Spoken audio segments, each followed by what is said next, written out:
Continuing coverage tonight, and frustrated Cleveland Public Power customers attending a town hall about recent outages. It comes after power outages during this summer heat.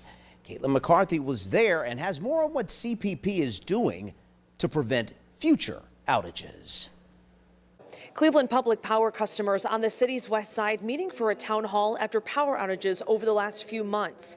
They want answers from the utility company about what's being done to stop these outages. Thousands of Cleveland Public Power customers were in the dark earlier this month during widespread outages.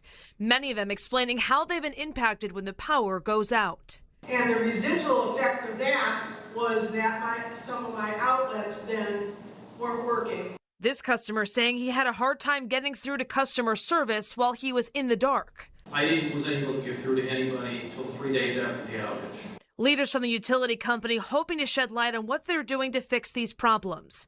Marty Kane is the director of public utilities. You're never going to stop an outage, unfortunately, but we do have, we're going to recover from the storm and from the inclement weather, make those permanent fixes, which will hopefully last much longer, and then what we did experience can be mitigated. The city council passed a rate increase after more than 40 years back in 2024. We have increased our capital spending, and we'll continue to with the increased rates, but we have to constantly look at it.